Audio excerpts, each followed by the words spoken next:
জমিজমা সংক্রান্ত বিরোধের জের ধরে জয়পুরহাটের পাঁচবিবিতে ভাতিজার চাপাতির আঘাতে চাচা সাইদুল ইসলাম ৬০ নামে এক ব্যক্তির মৃত্যু হয়েছে।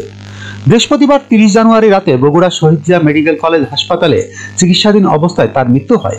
এর আগে বুধবার বিকেলে উপজেলার কুসুম্বা ইউনিয়নের জয়হার গ্রামে এ ঘটনা ঘটে। নিহত সাইদুল ইসলাম ওই গ্রামের মৃত জাকের আলী মণ্ডলের ছেলে। এলাকাবাসী জানায়, উপজেলার কুসুম্বা ইউনিয়নের জয়হার গ্রামের সাইদুল ইসলামের সঙ্গে তার ভাই শহীদুল ইসলামের দীর্ঘদিন ধরে জমি জমা সংক্রান্ত বিষয় নিয়ে বিরোধ চলছিল। এ ঘটনাকে কেন্দ্র করে বুধবার বিকেলে তাদের উভয় পরিবারের মধ্যে বাকবিতণ্ডা শুরু হয়। এক পর্যায়ে নিহতের ভাতিজা জয়নাল ৩০ উত্তেজিত হয়ে তার চাচা শহীদুল ইসলামকে হাসুয়া জাতীয় দেশীয় অস্ত্র দিয়ে মাথায় আঘাত করে। এতে তিনি গুরুতর আহত হলে তার পরিবারের লোকজন জয়পুরহাট জেলা আধুনিক হাসপাতালে ভর্তি করেন।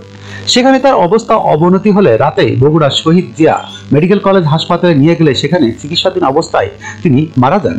পাঁচবিবি থানার অফিসার ইনচার্জ কাউসার আলী বলেন, বিষয়টি জানার পর ঘটনাস্থল পরিদর্শন করা হয়েছে। পরে এ বিষয়ে রাতে নিহতের পরিবার থেকে একটি হত্যা মামলা দায়ের করেছে। যখনকার খবর তখনই দেখতে চোখ রাখুন সুন 24 টিভিতে। চ্যানেলটি সাবস্ক্রাইব করুন।